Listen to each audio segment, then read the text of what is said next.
Well, with more admissions coming into services and mandated care minute targets on providers' minds, we saw the effect of that slow down average daily subsidy across all facility types. November saw the industry's ADS slip 16 cents to $255.50 by the close of the month, with the modified Monash 5 facility category dropping nearly $0.75. Now, the subtle comeback in total claiming activity looks to be temporarily as the sector nudged higher in occupied bed days.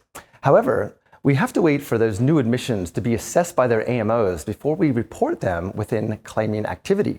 Now, modified Monash 5 facility types had the largest slow up, dropping 2.39% over the November period. Now, voluntary claiming picked up slightly across all segments in November, except for the modified Monash facility type. And with the slowdown of total claiming activity, we saw the age of the active ANAC claims increase by nearly 1% to 61.7% of all claims in Medicare now older than 12 months. Unlike our previous funding models, a do-nothing approach is a strategy in managing ANAC claiming, provided you are meeting your mandated care minute targets and that you're comfortable with your Medicare entitlement margin rates achieved from your direct care subsidy payments after those wages are paid. Now, occupied bed days have continued upward again through November and are still likely to break the 89% by the end of 2023. The industry nudged up to 88.82 of their occupied bed days across November, and with each month, we continue to have more residents in facilities than ever before. To reiterate an important consideration for providers, as facilities increase their occupancy levels, the more consumers at the service will absorb more of those total available direct care minutes within the master roster.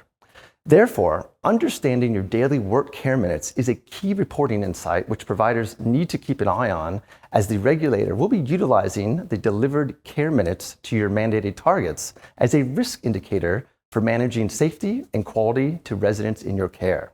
Now, after last month's bump in a short-term stay admissions, this cohort came backwards across November, and new permanent admissions slowed over the month of November. But since short-term stays dropped, we did see overall occupancy levels nudge up slightly. And the profile of a residential admission in November is a slightly older 85-year-old resident.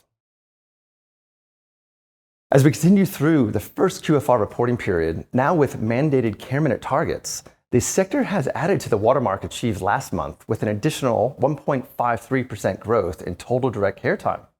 November saw direct care minutes finalized at 205.11. Care minutes worked on per resident per day average, which is now 5 minutes above the department's anticipated 200-minute industry average.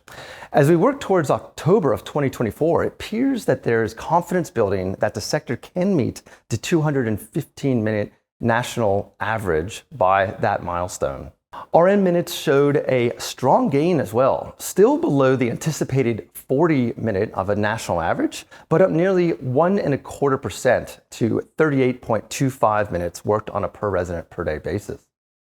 And we saw the allied health cohort come up over 4% to just above 8.5 minutes reported on a per resident per day average.